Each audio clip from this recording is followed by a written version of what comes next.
Muy buenas tardes. Buenas tardes.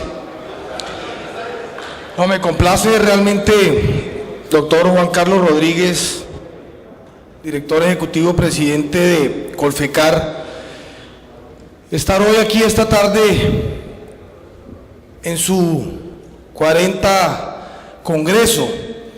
Realmente, como Ministerio de Transporte, y si bien es cierto, mañana la señora ministra hará la instalación formal, creo que para nosotros como gobierno es un espacio fundamental para poder intercambiar con ustedes y contarles que hemos venido avanzando en los diferentes temas que nos relacionan con el transporte público de carga por carretera. Un saludo muy especial a la Junta Directiva de Colfecar, a la Asamblea que antecedió a esta intervención, al señor Superintendente Delegado de Tránsito y Transporte, al doctor Jorge Andrés Escobar, al doctor Javier Jaramillo, Superintendente de Puertos y Transporte, al Director Territorial del Ministerio, el doctor Núñez, y bueno, a todos ustedes en particular, empresarios del transporte, propietarios de vehículos, generadores de carga. Y antes de comenzar mi intervención, y abusando de su tiempo, porque entiendo que ha sido una jornada, pues, en particular para los miembros de la Asamblea larga, yo sí quisiera en este escenario, y lastimosamente, pues decirlo, hoy tuvimos un grave accidente en el departamento de Antioquia, tuvimos 9 víctimas fatales de un bus de servicio especial y más de 25 heridos. Quisiera rendir un minuto de silencio, doctor Juan Carlos, por las víctimas. Les pediría muy amablemente que nos acompañaran en ese minuto. Gracias.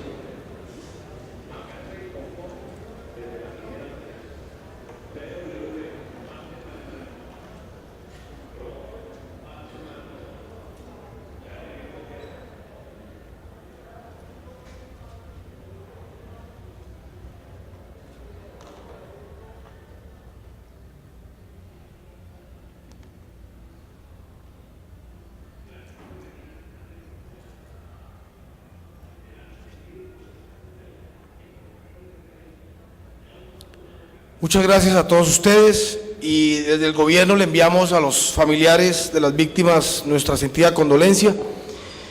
Ahora bien, ya entrando en materia, y de pronto voy a tratar de no abusar mucho del tiempo, son muchos los temas, voy a tratar de ser muy específico, sucinto, metodológico, y voy a partir de una contextualización de lo que estamos en temas de transporte para luego enfocarnos en el tema de transporte de carga. Y voy a partir de la premisa con la cual se ha identificado este Congreso, que es que el transporte cambió. No es una mentira, es una realidad. Hoy Colombia, la realidad que vive el país es totalmente diferente a la realidad que Colombia vivía en el año 2001, cuando se expidieron los decretos famosos 170 que regulan la prestación de servicio público de transporte en este país, incluyendo el decreto 173 que regula la modalidad de carga. Y por eso hemos querido, en la administración del presidente Santos, modernizar el sector. Y por eso hemos empezado a revisar todas y cada una de las modalidades de transporte, tratando de buscar un fortalecimiento empresarial, tratando de buscar una mejor prestación de servicio público de transporte y tratando de adecuar a los tiempos actuales la normativa que en su momento se expidió en aras de tener una reglamentación a tono con las necesidades actuales que requiere todo el sector transporte. No en vano, ya modernizamos y expedimos el decreto de la modalidad especial, el decreto 348, incorporado en el decreto único sectorial 1079 de este año. De igual manera estamos revisando el 172 de la modalidad individual. De igual manera viene la revisión, a la cual me referiré más adelante, del decreto 173, que sé que es de gran interés para ustedes. Pero también hemos venido avanzando en temas que le apuntan al fortalecimiento del concepto de intermodalidad en este país. Colombia se desarrolló a comienzos del siglo pasado por nuestra arteria fluvial del río Magdalena, y hoy queremos recuperarla y así se los contará la señora ministra en materia de infraestructura el día de mañana. Simplemente haré una referencia sobre ese tema. El salto cualitativo y cuantitativo que está viviendo Colombia en materia de infraestructura, que no había vivido nunca en su historia, inversiones de más de 50 billones de pesos. En unos muy pocos años, ustedes y los colombianos van a notar la eficiencia logística, la mejora en los tiempos y obviamente la reducción en los costos del transporte, que es un tema que a todos nos interesa y nos preocupa. Ese gran esfuerzo en materia de infraestructura no puede ser, o más bien es el aliciente para no ser inferiores en no avanzar en regulaciones de transporte que se acomoden y que se adecúen a esa nueva realidad de la infraestructura en este país. Por eso hemos venido haciendo permanente censo del parque automotor. Hoy tenemos casi 12 millones de vehículos en el país, de los cuales el 56% son motos. Hoy es una realidad totalmente diferente a la que vivíamos hace 12 o 15 años. Por eso el gobierno tiene que tomarle la foto a esa realidad y tratar de regular y generar política pública de calidad con base en una realidad de un parque automotor, en particular de ese que les mencioné, sin estigmatizarlo, pero sí reglamentándolo y particularmente pensando en los temas de seguridad, a los cuales también espero referirme más adelante. Pero aparte de eso, se reglamentaron una cantidad de cosas, la prestación de servicio en tren, tranvía, tren, metro ligero, que no existía en Colombia. Se expidió el decreto 1008 del año 2015, que ya permite que Colombia piense en ese otro modo de transporte como es el férreo, ya bien sea para lo urbano de pasajeros o ya bien sea para el transporte de carga. Dentro de 15 días o 20 días estaremos en Medellín acompañando la inauguración del tranvía de Ayacucho. Tenemos más de 3 APPs presentadas para los trenes de cercanías en Bogotá, a Faca, a Soacha, a Zipaquirá. Esa concepción de nuevo país tiene que ser la que ustedes como transportadores de carga por carretera interioricen y también nos adecuemos a esa complementariedad a la cual todos queremos llegar. De igual manera, vienen unos temas muy importantes en materia de normas frente a las licencias de tránsito en cuanto a la reglamentación de la prueba teórico-práctica. Pero de igual manera se avanzó significativamente en el tema que es un tema que a ustedes les toca directamente, pero me referiré un poquito más a profundidad cuando hablemos de la seguridad vial, a los planes estratégicos de seguridad vial. Se expidió el decreto 1906 hace 15 días, que prorroga el plazo de la presentación de los planes estratégicos de seguridad vial a todas las empresas de transporte, públicas y privadas, para junio del año 2016, y aquellas empresas que ya lo presentaron tienen la posibilidad de adecuarlo, corregirlo o modificarlo para poder cumplir con los estándares que están establecidos en la norma. Y de igual manera venimos avanzando significativamente en el tema de involucrar a todos los actores de la cadena logística en el mejoramiento del servicio público. Y comencemos un poquito ya con los temas de carga. Y empecemos a hablar del RNDC, ese Registro Nacional de Despachos de Carga, que hoy es una herramienta fundamental para el gobierno y para ustedes en materia de tomas de decisiones de política pública. Comenzamos en el año 2013 con 1.729.000 registros reportados. Hoy, en el año 2015, a 30 de septiembre, ya tenemos 4.293.000 registros en el RNDC. Pero aquí, y aprovecho el escenario, doctor Juan Carlos, para reconocer el esfuerzo importante de las empresas de transporte de carga de este país, porque ya tenemos más de 1.720 empresas reportando en el RNDC. Comenzamos con 590 en el 2013. En el 2014, 1.267 y ya hoy tenemos 1.720 empresas reportando. Y esas empresas que están reportando, me atrevo a asegurar que son las empresas serias, consolidadas de este país, que queremos fortalecer y que queremos que sigan prestando un servicio adecuado a la ciudadanía.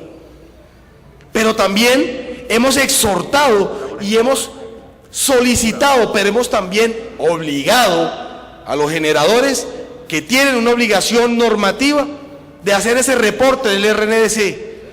Y comenzamos con 3 generadores de carga reportando. Hoy ya tenemos 65 generadores de carga que reportan a la RNDC, que representan más del 55% de todo el tema de generación de carga en este país. Por lo tanto, ya es un material importante que tiene el gobierno para el ejercicio comparativo y para el ejercicio de dictar política pública de calidad.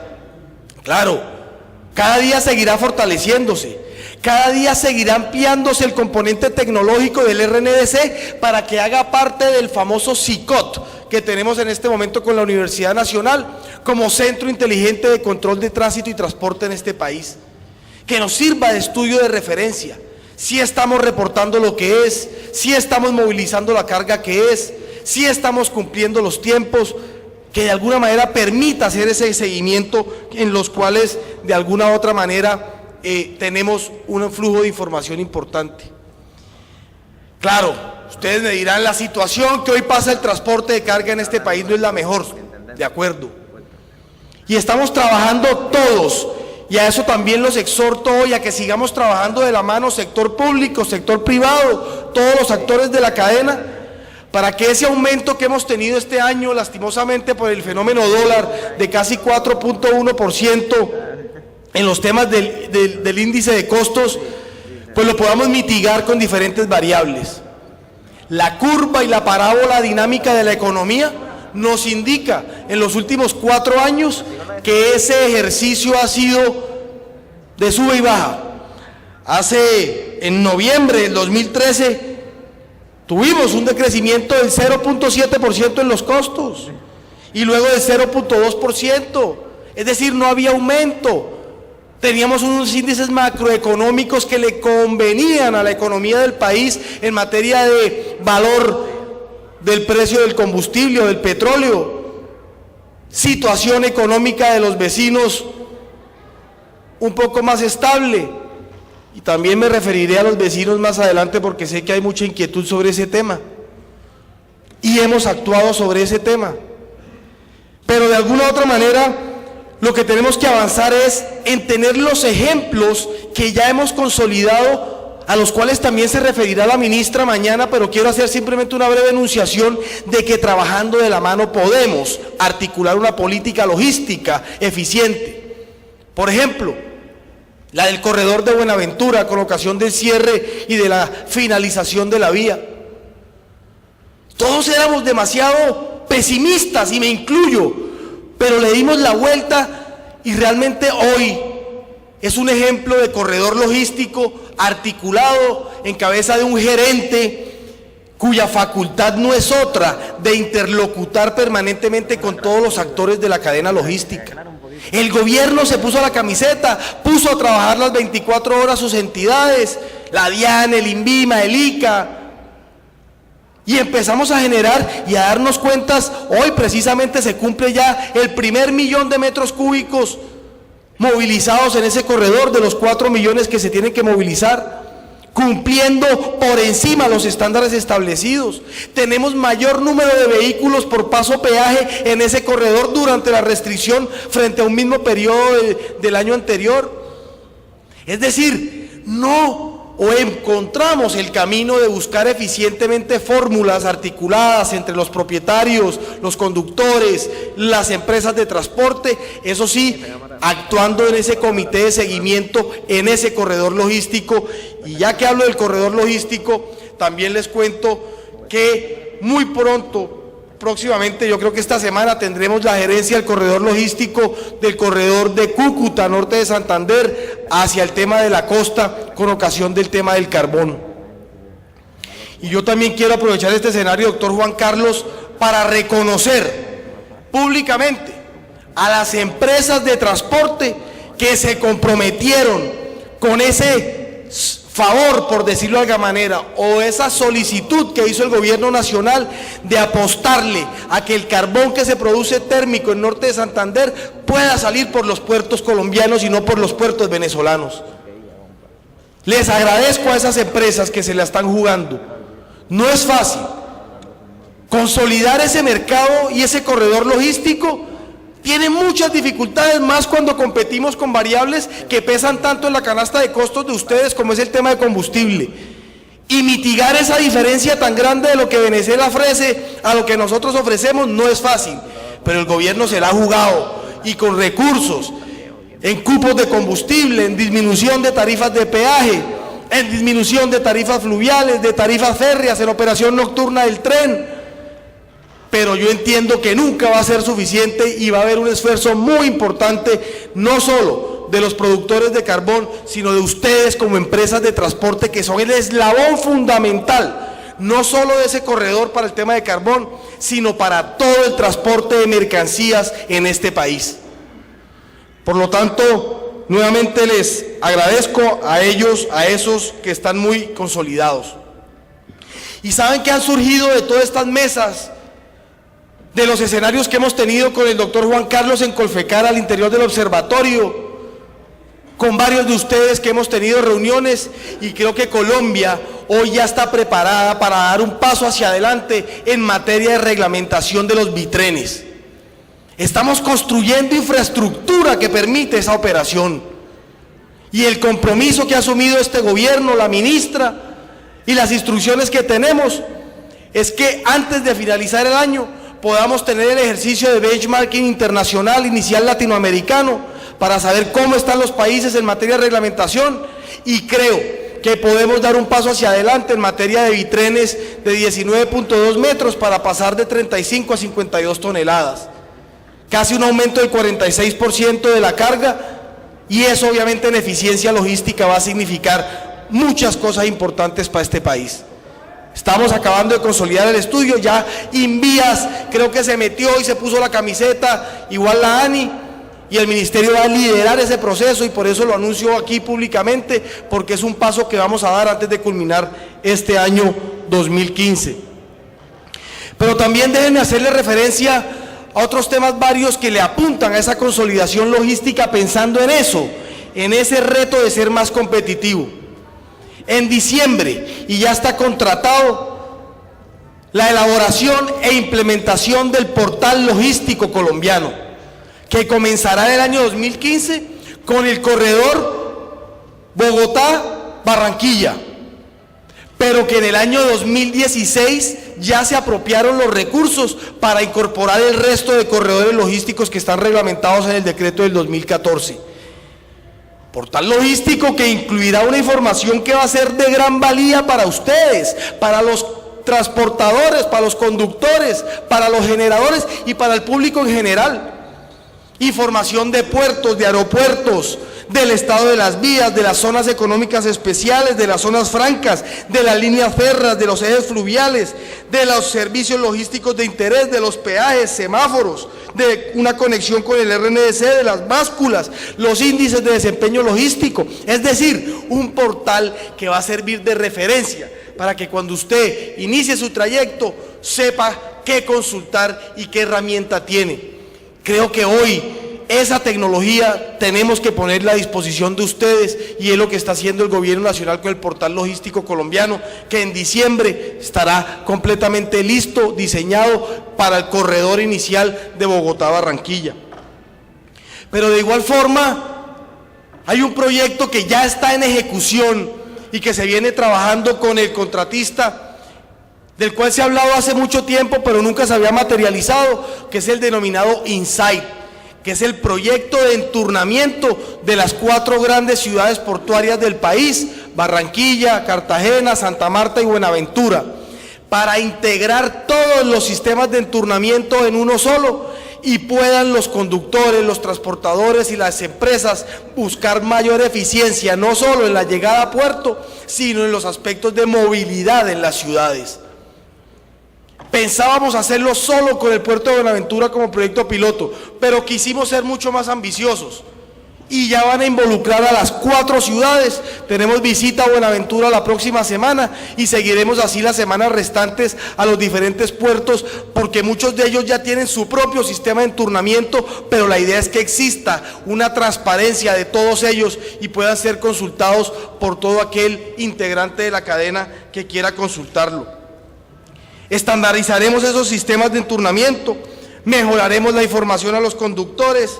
Como les decía, se favorecerá el ordenamiento de la circulación, la planificación de la actividad logística y obviamente se podrá monitorear con mucha mayor precisión el ejercicio de estos procesos.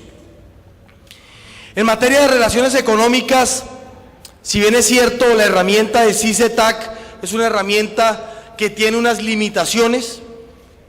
El gobierno contrató la consultoría y como había sido compromiso no solo con en el observatorio de carga, con las asociaciones de pequeños propietarios, sino con las empresas de transporte, para involucrar e incluir en el CICETAC las nuevas tipologías de vehículos, o no las nuevas, sino las tipologías de vehículos que no están hoy incluidas en el CICETAC, también para involucrar de alguna manera los temas de nuevas configuraciones vehiculares, las nuevas características de dobles calzadas, la flexibilidad para adaptarse al nuevo ICTC y también para la inclusión de los parámetros que van surgiendo obviamente de la dinámica de los mercados dependiendo de la tipología de productos que se quiera manejar por cada uno de los corredores y para involucrar más rutas de las que actualmente están hoy relacionadas al interior de esa herramienta tecnológica. Herramienta tecnológica que el gobierno ha querido, y también surgió de un compromiso del observatorio de carga, generarle transparencia en su manipulación y en su actualización. No en vano expedimos la resolución 2502 de 2015, por la cual se establece un protocolo de actualización de la herramienta. Y queda la periodicidad totalmente definida en 3 meses para actualizar los costos que están en el ICTC y en el CICETAC. Por ejemplo, tenemos costos que se actualizan todos los días, como el dólar, la tasa de cambio. Los salarios se actualizan una vez al año. El precio del combustible se actualiza una vez al mes. Los seguros tienen un periodo diferente de actualización. Pero para generar transparencia y poder planificar mejor la operación logística, establecimos un periodo trimestral de actualización de estos valores para que tengamos mejores referencias en cuanto a la formulación de esa política de libertad vigilada. Pero de igual manera, ahí es muy importante actualizarlos de lo que hemos avanzado con el convenio del índice de carga o de transporte de carga por carretera del convenio con el DANE. Convenio de más de 5.000 millones de pesos. Ya muchas empresas de transporte de las aquí presentes les han hecho las encuestas. Seguirán los propietarios de vehículos, los conductores, desde un parámetro regionalizado. Hoy no tenemos esos costos de manera regionalizada. Ese convenio con el DANE, del cual tendremos productos iniciales en diciembre y su ejecución acabará en primer semestre del año 2016, nos va a permitir tener un índice de costos que soporten de mejor manera las cifras o los valores que hoy nos arroja de referencia el CICETAC. Ese convenio, y muchos de ustedes han participado en las reuniones que se han hecho en el DANE, de alguna u otra manera viene avanzando en los tiempos programados y cumpliendo el cronograma establecido. Quisiera abordar un tema que yo sé que a ustedes les interesa mucho y es, dentro de ese proceso de actualización normativa, el tema de la modificación del decreto 173. Lo hemos puesto a consideración de todos. Hemos realizado las mesas de socialización que no serán ni las primeras ni las últimas. Ya tenemos observaciones de agremiaciones de propietarios de vehículos, de la ACC, de la ATC, de la CCT, de la NT. Tenemos ya apreciaciones y comentarios de Colfecar, de Acecarga, de Fedetrascol, de Defencarga. Tenemos también comentarios de Fenalco, de la ANDI. Vamos a ir a Fasecolda. Yo no sé si todavía ya con Fasecolda, yo viajé con alguien de Fasecolda, de pronto me corrige si ya sensibilizamos el tema con Fasecolda, pero está dentro de las mesas de socialización. Es decir, seguiremos con la idea del espíritu de que la norma le apunte al fortalecimiento empresarial y de reglamentar a unos actores que hoy están jugando un papel dentro de la cadena logística del transporte de carga, que están muy sueltos, y que de alguna u otra manera quisiera decirles dos premisas que tiene el ministerio dentro de lo que está construyendo esa norma, y se lo comentábamos al doctor Juan Carlos y a muchos de ustedes en las diferentes reuniones. Aquí la idea no es que se permita a los operadores logísticos prestar el servicio público de transporte. Deberán habilitarse como empresa de transporte si quieren prestar el servicio, o deberán trabajar con una empresa de transporte debidamente habilitada. Premisa clara y fundamental, como hemos sido claros y fundamentales en la estructuración del servicio de lujo dentro de la modalidad individual. Y de igual manera, sí necesitamos es tener un registro y un control de ellos, y saber que de alguna manera una empresa de transporte fortalecida, que le genere seguridad, que le genere fidelización, por decirlo de alguna manera, al transportador pequeño que trabaja con ella, no se ve afectada por agentes que puedan surgir al interior de la cadena. Si hoy bien es cierto, la cadena de transporte tiene una estructura tripartita, la realidad, por no estar regulada, evidencia otra cosa diferente, que es lo que queremos reglamentar en el decreto. Y claro, aquí no va a haber obligación de nada más allá, sino generar alternativas de formas adicionales asociativas. La empresa unipersonal de transporte, que no es una invención nuestra, sino que ya es una creación legal, no es que haya obligación, es un tema eminentemente voluntario de poder constituirse como ella. Es decir, hay aspectos que la premisa fundamental no rompe con la estructura del nuevo decreto. El tema de la asegurabilidad de las mercancías, la póliza de responsabilidad civil, tanto contractual como extracontractual, que por eso Fasecolda juega un papel fundamental en la revisión de ese decreto. Es decir, tengamos la mente abierta. Esto no se trata de correr ni de sacarlo mañana, no, de que sea un tema que le apunte a la modernización del sector, en donde todos los actores de la cadena queden conformes con una realidad que hoy vive el país y que de alguna u otra manera tenemos que adecuarnos a ella. Dentro de un par de semanas publicaremos la segunda versión del decreto, luego de recoger las apreciaciones de todos y cada uno, y obviamente suscitaremos las mesas de discusión que sean necesarias para seguir construyendo esa norma. Déjenme referirme ahora, yo sé que me he excedido un poquito, doctor Juan Carlos, me excusan, pero creo que es importante, el tema de los vecinos. Ecuador, hemos recibido desde hace ya algunos meses o días, por parte no solo de Colfecar, sino de varios compañeros de las agremiaciones de conductores y de propietarios de vehículos, la situación difícil que se está viviendo con el país vecino de Ecuador, en materia de combustibles, en materia de no posibilitar el acceso a nuestros vehículos al territorio ecuatoriano, los famosos transbordos de los que se hacían. Se hizo una reunión en Ipiales a solicitud mía la semana antepasada, y oficialmente, doctor Juan Carlos, le oficiamos a la Cancillería de la Nacional para que por la vía diplomática le escriba, y ya le escribió al homólogo del viceministro de Transporte de Colombia, al viceministro de Transporte de Ecuador, y le propuso fecha de 20 de octubre, hacer una reunión bilateral en Ipiales. Obviamente los que quieran participar están cordialmente invitados. Estamos esperando que Ecuador nos confirme la fecha, que creemos de suma importancia para poder no solo transmitirle a ellos nuestra posición como país, sino solicitar el respeto por la decisión andina que actualmente rige nuestras relaciones en materia de transporte internacional y transfronterizo, no solo de carga, sino de pasajeros. Estamos como gobiernos comprometidos en ayudarles a ustedes a que el principio de reciprocidad, principio básico de las relaciones internacionales, se aplique a cabalidad, no solo que en Ecuador, sino con Venezuela. Y de Venezuela solo voy a hacer una breve reflexión.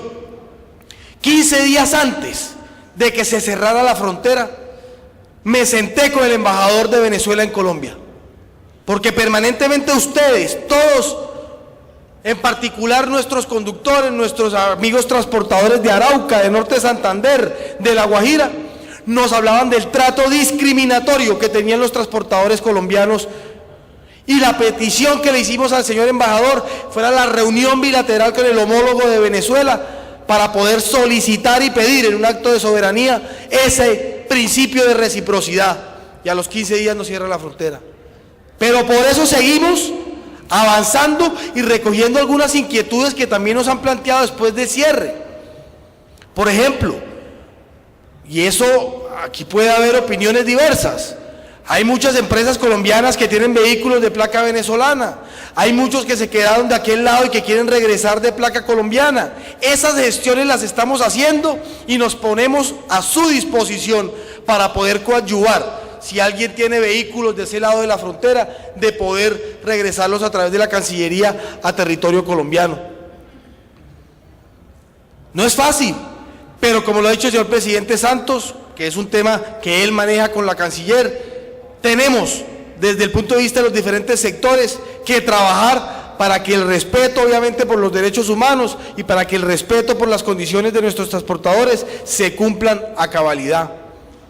Se ha priorizado en el Plan Maestro de Transporte Intermodal que lanzará el señor vicepresidente en el mes de noviembre en el Congreso de la Cámara Colombiana de la Infraestructura aquí en Cartagena, la vía de la soberanía para recibir las inversiones del gobierno nacional, y como les digo, quedó priorizada dentro del Plan Maestro de Transporte Intermodal que se lanzará en noviembre. Ha sido una solicitud muy importante de nuestros transportadores para no tener que utilizar el corredor venezolano para transportar los productos que de norte de Santander van para Arauca y para el resto de los llanos colombianos o de Puerto Carreño y del Bichada. Ahora bien, me quedan 3 temas que yo creo que son de vital importancia enunciarlos y comentarlos sobre ellos. El primero, el tema de la reposición del parque automotor, el tema de la chatarrización, del cual hay mucho que decir, y lo primero que tenemos que decir es que nosotros a finales del año pasado encontramos un colapso del programa en materia de atraso.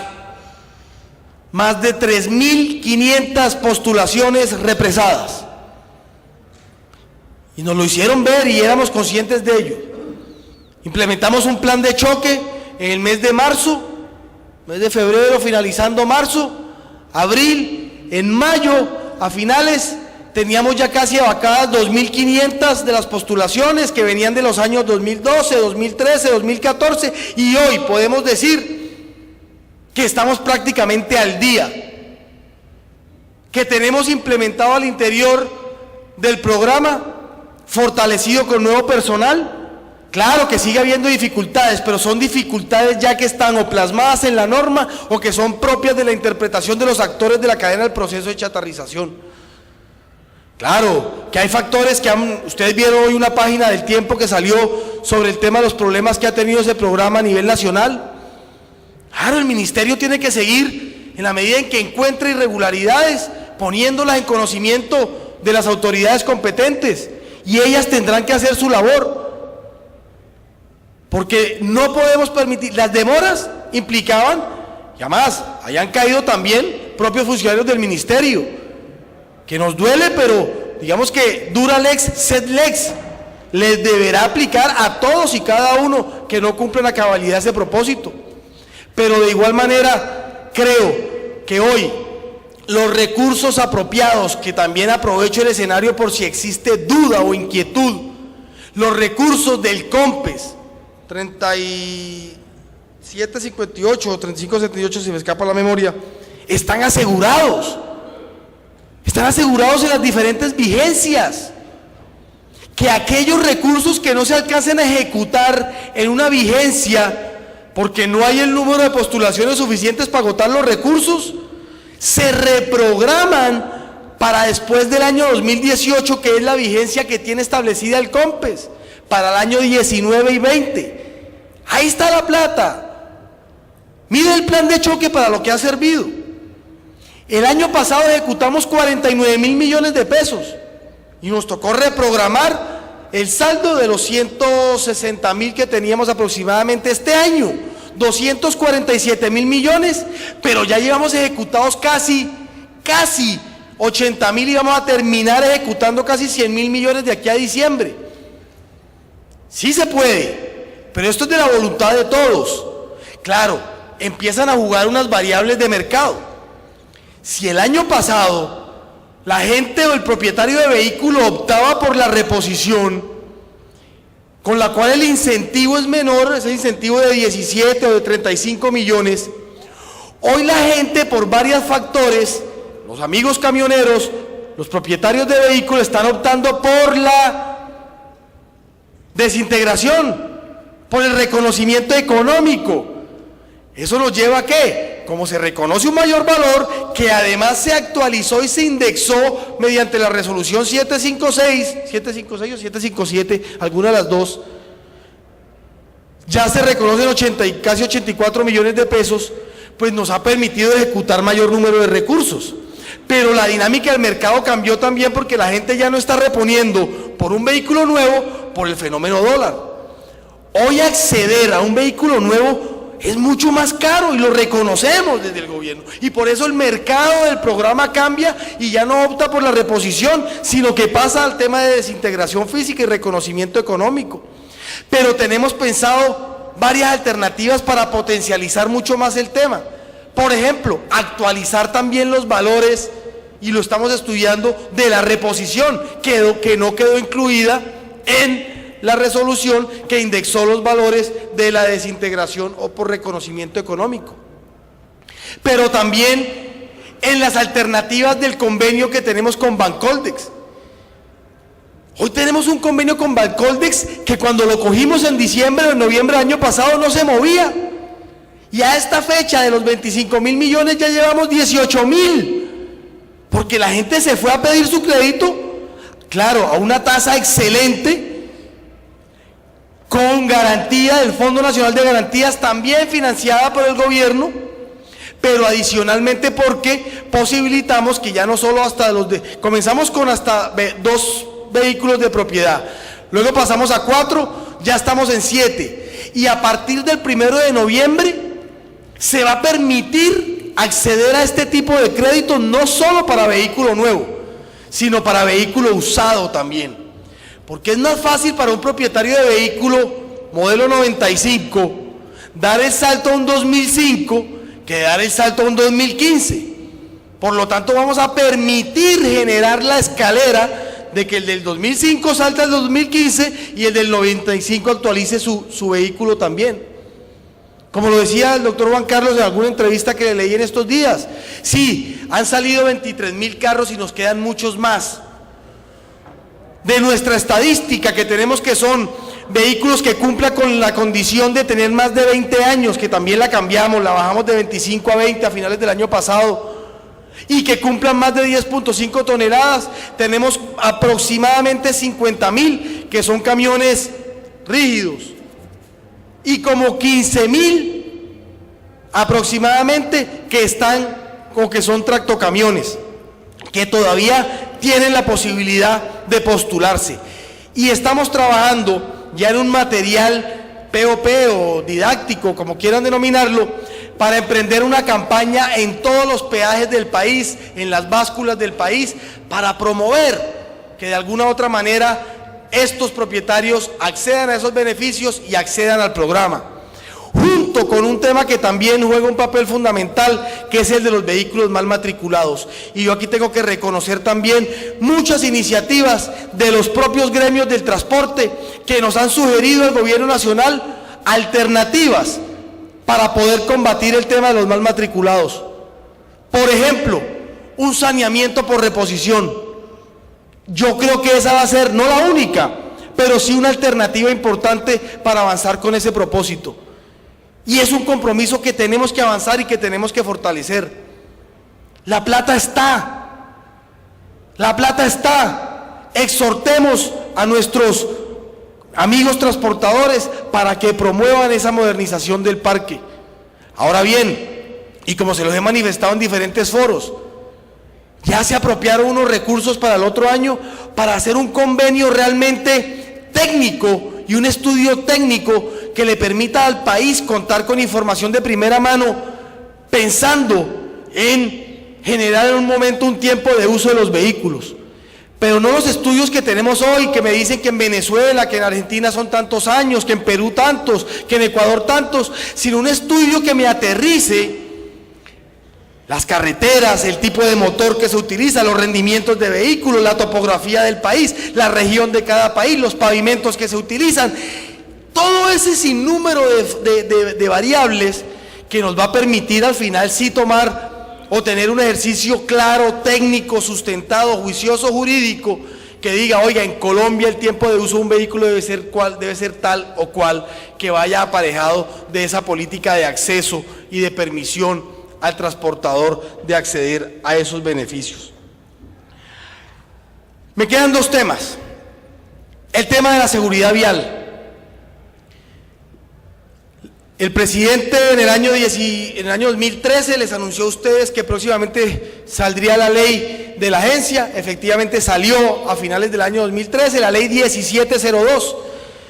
Tuvimos dificultades en el año 2014, pero ya hoy, para no extenderme mucho en ese tema, el viernes pasado quedó publicado, luego de que nos aprobaran las vigencias futuras, el proyecto de pliego de la licitación para la fiducia, que manejará los recursos de la Agencia de Seguridad Vial, y el 27 de noviembre tendremos la fiducia contratada para que la primera semana de diciembre podamos decirle al país y a ustedes que tendremos la Agencia Nacional de Seguridad Vial viva, funcionando y apuntándole a salvar vidas en este país. Salvar vidas de peatones, de transportadores, de conductores, porque hoy Colombia tiene unos índices de 16 fallecidos por cada 100.000 habitantes, cuando tenemos países de la región, vecinos, que tienen índices de 10 y de 9 fallecidos por cada 100.000 habitantes. Ni qué decir de Europa y de Estados Unidos, que están en 6 o 7. El reto es grande. Lo de hoy, lo que pasa en nuestras carreteras, tenemos que combatirlo. Ayer estuve inaugurando el Foro Iberoamericano de Seguridad Vial con una gente de España que son referentes mundiales en seguridad vial. Y saben que con la creación de la agencia y con las medidas que sacó la ministra ayer, que se las contará mañana en materia de vehículos, de normas de seguridad activa y pasiva, que hace años el país y los ciudadanos estaban esperando, y la ministra tomó la decisión y ayer sacamos la resolución 6 de octubre de seguridad activa y pasiva y de reglamento técnico de carrocerías, para que los vehículos a partir del 1 de enero del 2017 que entren o se produzcan en el país tengan ABS, airbags frontales, apoyacabezas, que va a ser un avance significativo para las condiciones de seguridad de nuestros vehículos. Finalizo diciéndoles en el tema de las restricciones. Yo sé, y es un tema que hemos trabajado con todos ustedes. Dos premisas. La resolución 2307 que reglamenta el tema está siendo estudiada por parte del Ministerio para incorporar variables claras de cómo ha venido avanzando el tema de infraestructura y que queden contempladas en esa resolución. Si bien es cierto el tema de dobles calzadas, quedó involucrado el tema del Valle del Cauca, queremos hacerlo extensivo a otros corredores que ya tenemos posibilidad de restringir menos. Y para la muestra un botón, queridos amigos, para la restricción que saldrá para este puente, hemos eliminado 4 rutas que históricamente venían siendo restringidas, que son la ruta Barranquilla-Calamar-Carreto, Cartagena-Barranquilla, por la vía de la Cordialidad, Manizales-Chinchiná-Santa Rosa-Pereira, Manizales-Chinchiná-La Manuela-La Feliz-La Pintada. Y ahí vamos avanzando de a poquitos, Tenemos que ser consecuentes de que si avanzamos en una infraestructura que permita la permanencia en vía o el tránsito en vía de los vehículos de carga con los vehículos de pasajeros y de transporte intermunicipal, pues deben coexistir, y ese es un compromiso en el que tenemos que seguir avanzando. Por lo tanto, queridos amigos transportadores, simplemente les digo que el Ministerio siempre estará presto para trabajar de la mano con ustedes. Es la única forma de que por la situación que estamos pasando se pueda consolidar un mejor escenario económico para todos. Cuenten en que la camiseta la tenemos puesta en favor de los transportadores colombianos y que de alguna u otra manera confiamos en que por la voluntad que integremos de todos los actores, y ya más adelante el súper les hablará de los temas de control y vigilancia, vamos a tener un transporte más digno, vamos a tener un transporte más seguro y vamos a tener un transporte que le apunte a ser mucho más competitivos. Muchas gracias.